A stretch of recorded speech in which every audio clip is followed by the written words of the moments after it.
வணக்கம் அன்பு நண்பர்களே, வாழ்க வளமுடன். இன்னைக்கு மனவளக்கலை புக், அதுல 3வது சாப்டர் ஆரம்பிக்க போறோம். தவ நிலைகளும் பயன்களும் அப்படிங்கிற பேர்ல கை என்னும் எளிய முறை குண்டலினி யோகத்தில் சிம்பிளிஃபைடு குண்டலினி யோகா தான் அவங்க ஸ்கைன்னு சொல்றாங்க. முதற் படி இதுதான் ஃபர்ஸ்ட் ஸ்டெப் அப்படின்னு சொல்றாங்க. மூலாதாரத்தில் உறங்கிய குண்டலினி சக்தியை ஆசிரியர் தன் தவ வலிமையால் முதுகுத்தண்டு வழியே உயர்த்தி வந்து நெற்றியில் புருவ மத்தியில் வைக்கிறார்.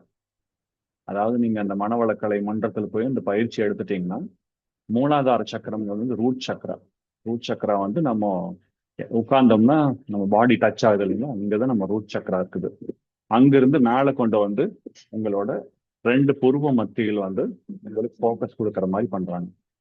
நெற்றியில் புருவ மத்தியில் வைக்கிறார். இம்மாற்றமே இங்கிருந்து அந்த மூலாதாரத்திலிருந்து அந்த புருவ மத்திக்கு வர்றதுதான் ஆன்மீக உயர்வுக்கு திருப்பு முனை. தனது உயிர் எப்படி இருக்கும் என்பதை ஐம்புலன்களில் ஒன்றான ஊருணர்ச்சி கேட்டச் செய்து அதன் மூலமாக மனதிற்கு அகமுக நோக்கு கொடுக்கப்படுகிறது. இதுவரை மனம் வெளியில் பார்த்து கொண்டிருந்தது, வெளிப்பொருட்களில் சிக்கிக் கொண்டிருந்தது. இனி அது உள்ளே பார்க்கும், அதாவது தன்னையே பார்க்கும். உள்ளொளி பொறித்து உயிருக்கு மேனோக்கு வேகத்தை தரும். இருவிழிகள் மூக்கு முனை குறிப்பாய் நிற்க எண்ணத்தை புருவங்களிலை நிறுத்தி ஒருமையுடன் குறுநெறியில் பழகும் போது உள்ளொளியே பூரித்து மூலமான கருவுக்கு மேனோக்கு வேகமூட்டும். கருத்துக்கு இந்நிகழ்ச்சி உணர்வாய் தோன்றும்.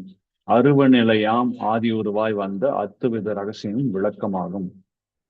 அதாவது நம்ம போக்கஸ் புருவங்களிடை நிறுத்தும் போது நம்மளுக்கு லைஃபை பத்தின எல்லா அண்டர்ஸ்டாண்டிங்கும் புரிய வரும் அப்படின்னு சொல்றாங்க.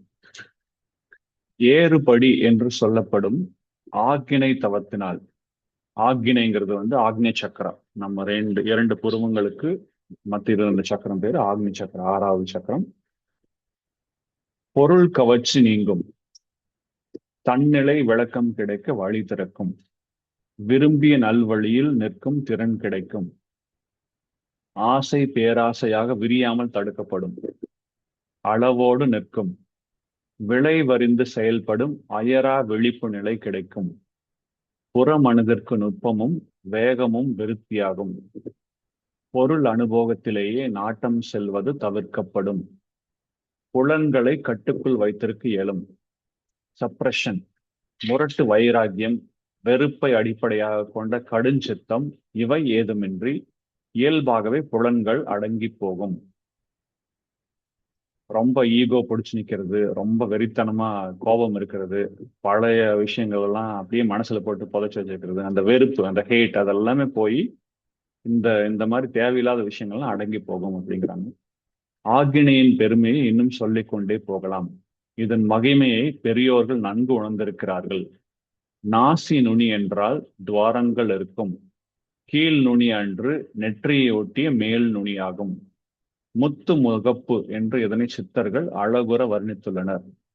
புருவங்கள் இரண்டுக்கும் மூக்கும் கூடும் முச்சந்தி வீதி என்ற உவமை ஆகு பெயராக இதனை விளக்குவார்கள். 2 புருவம், அதுக்கப்புறம் மூக்கோட நுனி, இது 3 சேர்ந்து இது ஒரு முச்சந்தி மாறிங்க.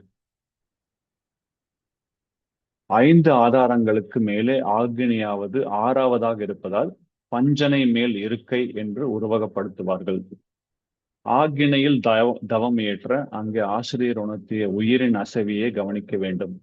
அப்போது புறமனமானது 5 புலன்களில் 4ஐ விட்டுவிட்டு ஊருணர்ச்சி என்ற ஒரே புலனாக மட்டும் இருக்கும். அப்போது நடுமனம் புறமனதின் இயக்கத்திற்கு ஒத்து நிற்க வேண்டும். அப்போதுதான் ஓர்மை, கான்சென்ட்ரேஷன் சித்தியாகும். நடுமனம் தன் இயக்கத்தை நிறுத்தவில்லை என்றால் பலவித எண்ணங்கள் குறுக்கிட்டு தவத்தை கலைக்கும். இந்த இடத்தில் ஆயாசத்துக்கு இடம் கொடுக்காமல் ஊக்கத்துடன் முயன்று நடுமனிதன் இயக்கத்தை கட்டுப்படுத்தி அதனை புறமனதோடு ஒத்துப்போக செய்ய வேண்டும்.